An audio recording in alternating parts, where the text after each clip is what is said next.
Hello everyone, welcome to Bajirao Ias Academy Smarter Insights into the Mains Answer Writing program. And in this session, we'll be looking at some important mains questions which are asked by UPSC in 2025 mains examination. Now we have some important questions from General Studies paper 3 from Indian Economy.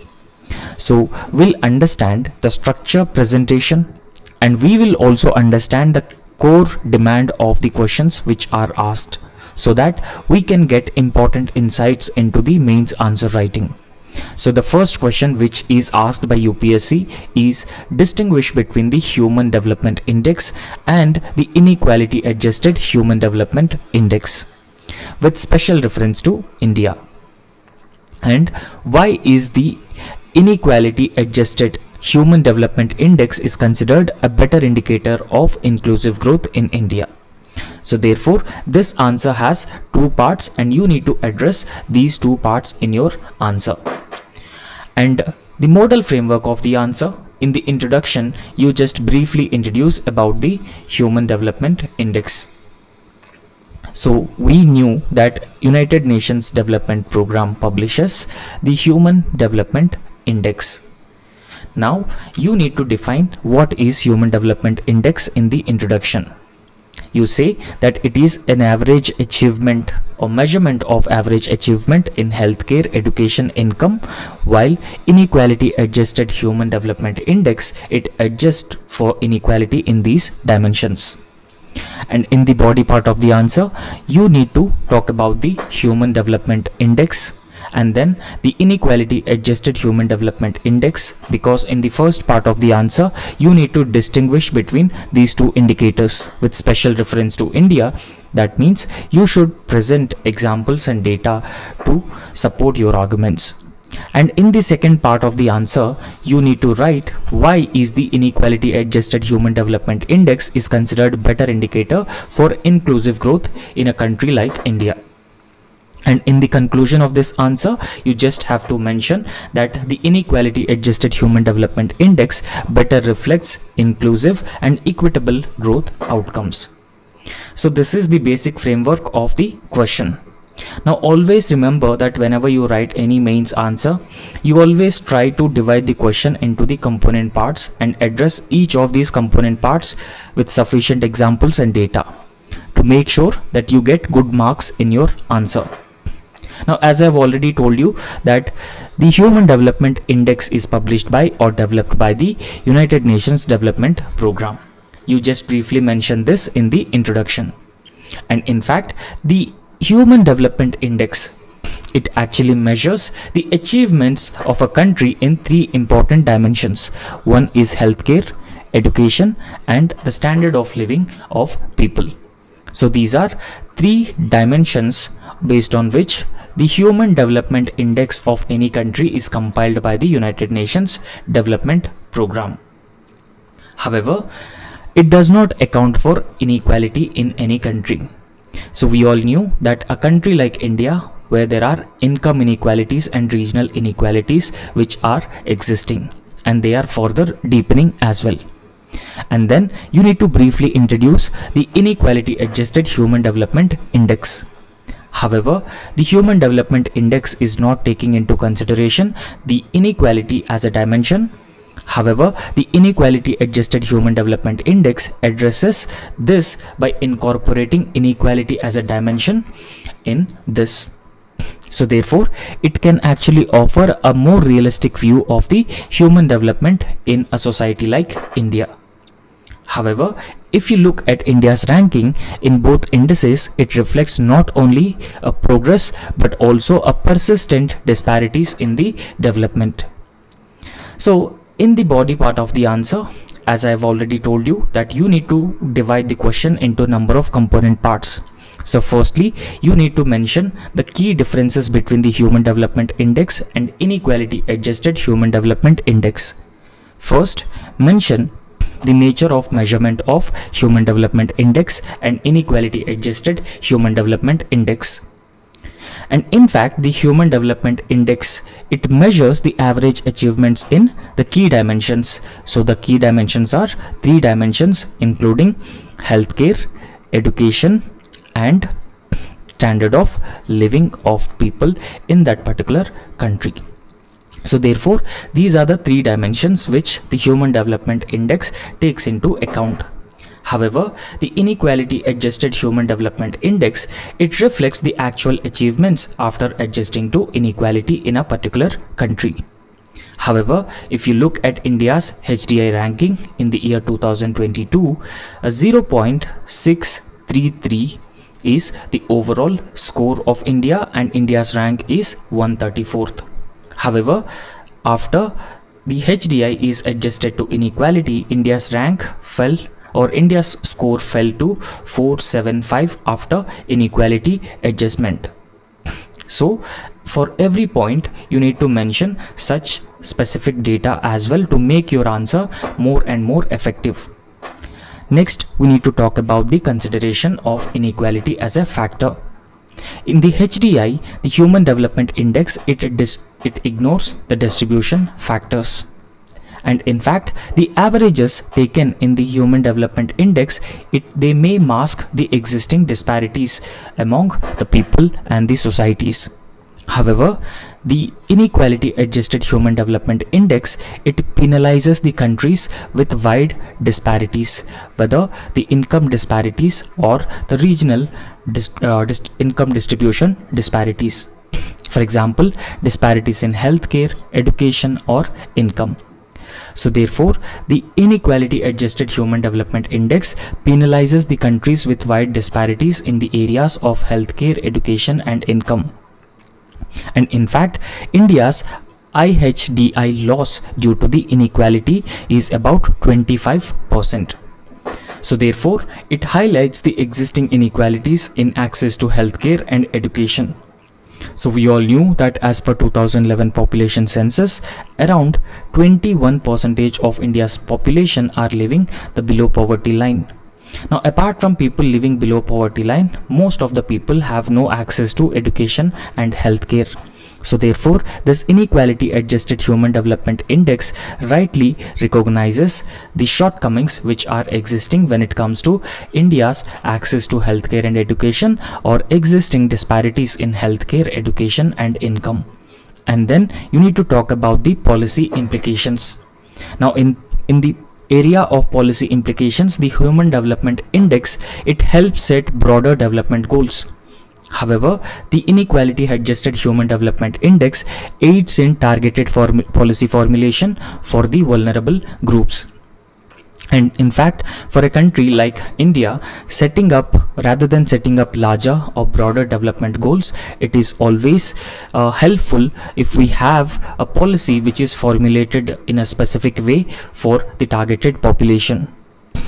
And in this context, why the inequality adjusted Human Development Index is better indicator for inclusive growth and sustainable development for a country like India. So the advantage is that the inequality adjusted Human Development Index, it captures, or it takes into account the real human well-being, because it accurately reflects the developmental benefits and how the developmental benefits are actually distributed among the different sections of the society, particularly among the vulnerable groups. So therefore, this is the best advantage, or the first advantage, of the inequality adjusted Human Development Index. And in fact, the inequality adjusted Human Development Index also exposes inequalities between the regions, caste groups, and gender. Now, if you get an accurate data about the existing inequalities among different groups, then there is a possibility of targeted welfare programs that can be launched and implemented, focusing on the backward sections of the society. For example, the higher dropout rates among the Dalits and Adivasi children despite rising literacy levels in a country like India. So therefore, the inequality adjusted Human Development Index provides us with important information with respect to policy formulation and policy implementation and the targeted sections of the society. And apart from that, another major advantage of inequality adjusted Human Development Index is that it encourages equity based policies and the political will as well, because we have already schemes like Ayushman Bharat. An Ayushman Bharat scheme has been launched to provide universal access to healthcare or healthcare pension, healthcare insurance scheme. And in fact, in order to deal with malnutrition, PM Poshan scheme has been launched, and in order to remove gender inequality, provide better opportunities for the girl child, Beti Bachao and Beti Padhao program has also been launched by the government. So therefore, the inequality adjusted human development index will help frame the policies which specifically target the vulnerable sections of the society. For example, the Beti Bachao Beti Padhao program, PM Poshan program and Ayushman Bharat program. And in fact, the objective of Beti Bachao Beti Padhao program is to achieve gender equality in education and also improve healthcare and education. And in fact, the inequality adjusted human development index also highlights the existing regional disparities, because as of now, states like Kerala have high human development index. However, lower inequality losses, while states like Bihar show higher losses and higher inequalities. For example, Kerala's human development index score stands at 0.782, while Bihar's human development index score stands at 0.576 as per the human development report of 2022. So this is how you need to distinguish between the human development index and inequality adjusted human development index. And once you distinguish between both, and then you need to mention why the inequality adjusted human development index is a better indicator for countries like India with examples and data. So that's how you need to write the best possible answer. And in the conclusion, you need to write the human development index is a useful macro indicator without a doubt, but inequality adjusted human development index provides a more nuanced and realistic picture, because it exposes the existing inequalities which are prevalent in a society like India. So therefore, for a diverse country like India, prioritizing the inequality adjusted human development index ensures that the growth is not just broad based, but it is also inclusive and equitable in nature. And in fact, this growth is also aligned with the constitutional goal of social justice and India to become a welfare state as well. And that's how you need to write the conclusion in the answer. And always make sure that conclusion is positive and optimistic in its outlook. And next question is about what are the challenges before the Indian economy when the world is moving away from the free trade and multilateralism to protectionism and bilateralism, and how can these challenges be met? And again, this question is in two parts. You need to divide every question into component parts, and then you need to address each part of the question with adequate data and examples. So first, you need to write a brief introduction about the state of Indian economy, or you can also describe how world has been making a transition from multilateralism to protectionism and bilateralism, right? So first you have to briefly introduce this in the beginning of the answer, and then in the body part of the answer you need to mention the challenges, and then you need to write the way forward as well, because the second part of the answer, it is asked how can these challenges be met. So in the body part of the answer you need to mention the both components of the answer, and in the conclusion you need to talk about the other aspects which help India become a $5 trillion economy, which help India become the third largest economy in the world. And apart from that, India to become a Vikasit Bharat by the year 2047. So it is always better and suggested if you link these themes, these goals with the answer, so that your answer will be more and more impressive and effective. Now the introduction of this particular question, what you have to write. So in the introduction, you just have to write that the global economic order has been witnessing a shift from free trade and multilateralism, and this has been signified through the weakening or decline of WTO, and in fact the trade wars and the tariff wars between the countries are reflecting the present state of the free trade economy. And in fact, the world is facing challenges for both free trade and multilateralism as well. And there is a clear shift from free trade and multilateralism to protectionism and bilateralism. And in fact, this has been exemplified by increasing tariffs, trade wars, and the weakening of the institutions like the World Trade Organization. However, India is known as a developing economy or an emerging economy. However, an economy like India is integrated but a vulnerable economy. Therefore, this shift from free trade and multilateralism to protectionism and bilateralism will pose significant challenges to India's trade, India's growth, and also the developmental strategies. So this is how you have to write a brief introduction in the answer. And in the body part of the answer, again you divide the answer into the component parts and you mention all the components which are asked in the question. So first it is asked the challenges that the Indian economy will face because of a shift from free trade and multilateralism towards protectionism and bilateralism. So firstly, there will be an export uncertainty and market access for an economy like India, because protectionism is emerging as a new buzzword across the world. So therefore, in this context, there will be a decline in the global openness. America First policy of Donald Trump and other right-wing European leaders have been adopting the protectionist policies. So that is going to affect the global openness, and that is going to affect India's exports to these countries as well. And if you look at India's exports to countries like US and Europe, most of these exports are the labor intensive exports like textiles and other MSME based exports. So therefore, it will also affect India's employment generation opportunities.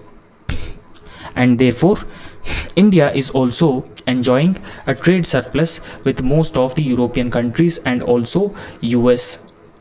So affecting the trade or India's exports or market access to those respective countries will also severely hit India's trade. For example, India's merchandise exports shrank by 3% in the financial year 24. However, despite the global slowdown and trade restrictions. And then you need to talk about the weakening of the multilateral trade platforms. So if we talk about the multilateral trade platforms, World Trade Organization is known as a multilateral trade platform. However, in recent times, there has been a weakening of WTO and erosion of WTO-led dispute resolution mechanisms. And the erosion of these mechanisms will be a disadvantage for the developing countries or emerging economies like India. However, India also expressing its concerns with respect to agricultural subsidies or MSP.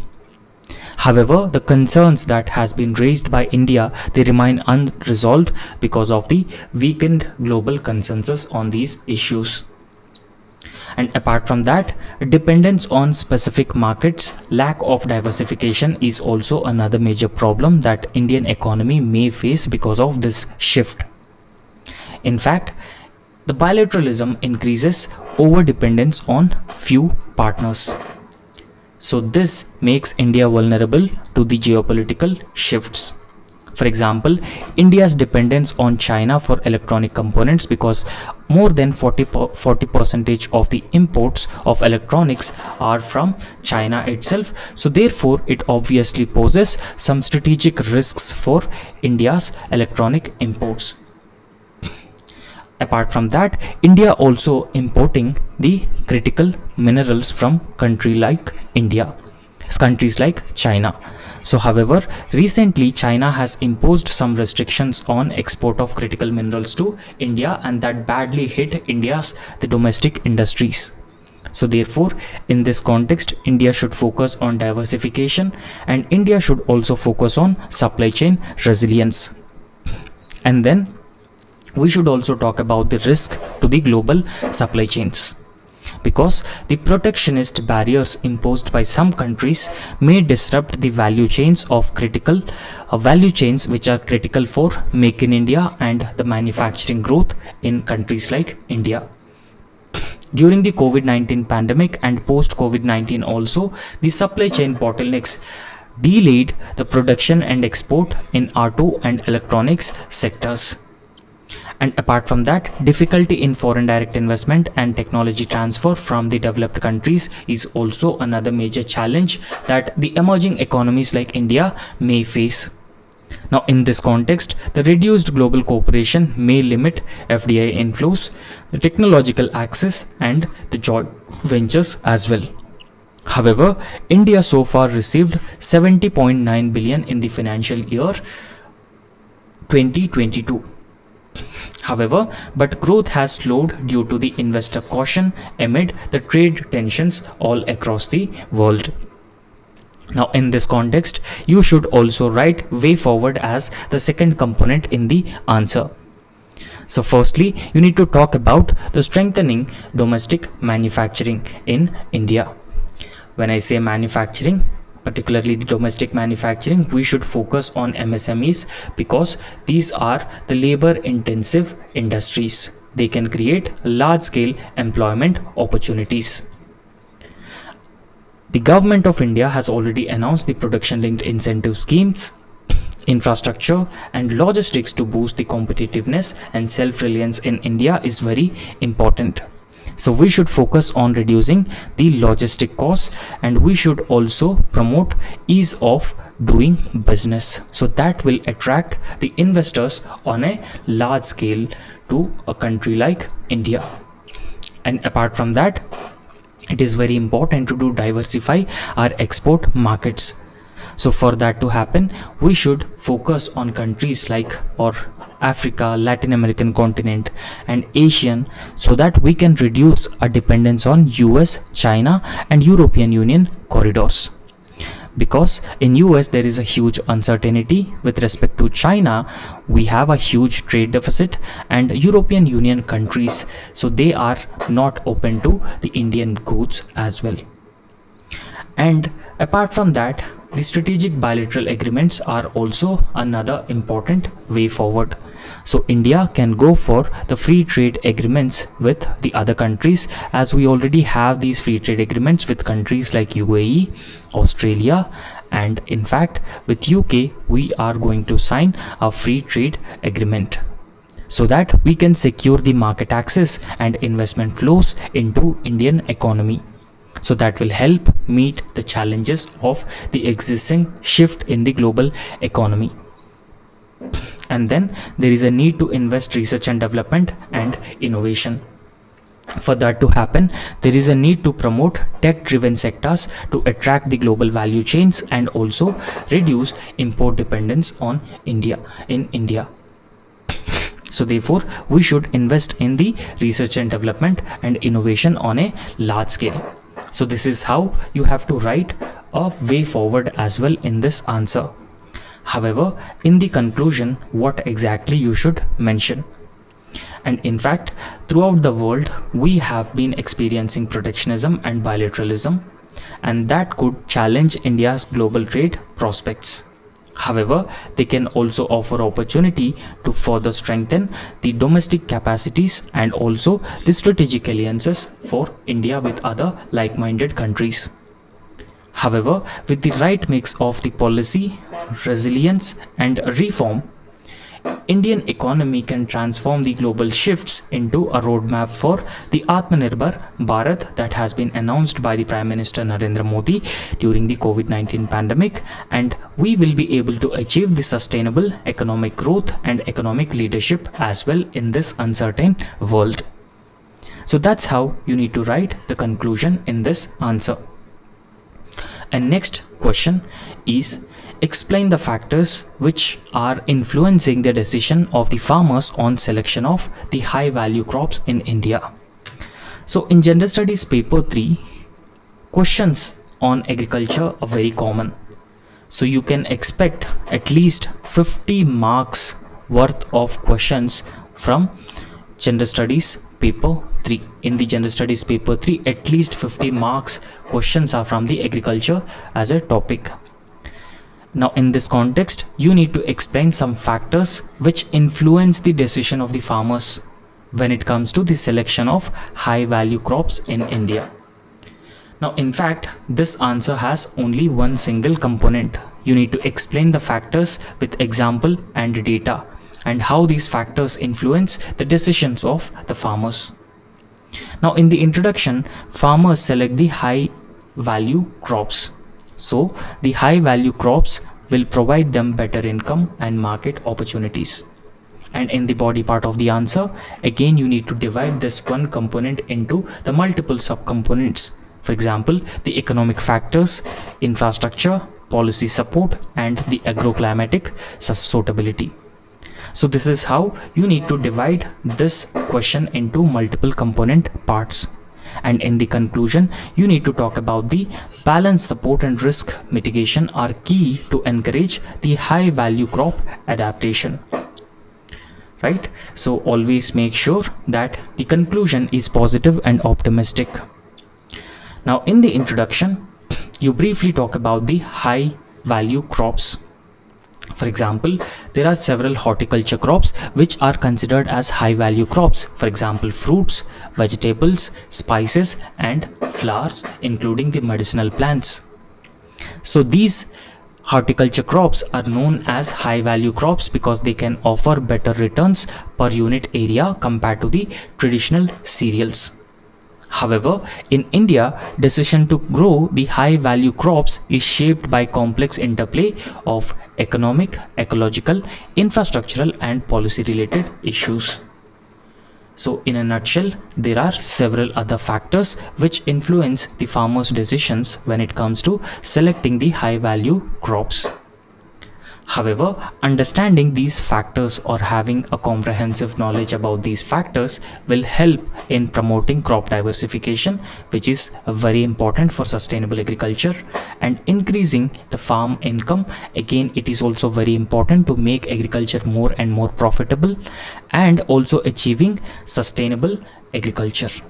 And in fact, achieving sustainable agriculture is also part of the Sustainable Development Goals, Sustainable Development Agenda of 2030.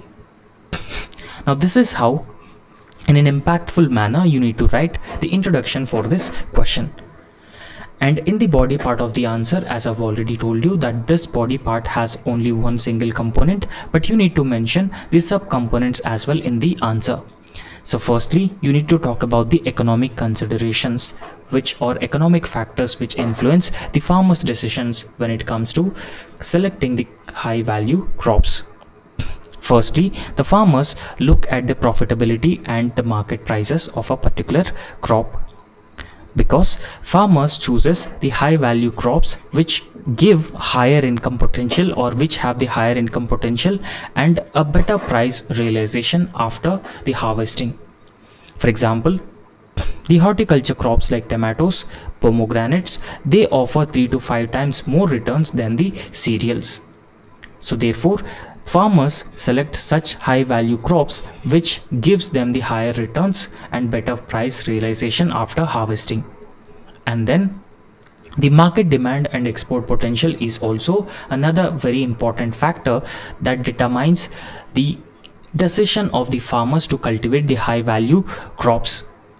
For example, there are some perishable crops, and these perishable crops also have the export value and that attract the farmers in regions near urban centers and or near export hubs.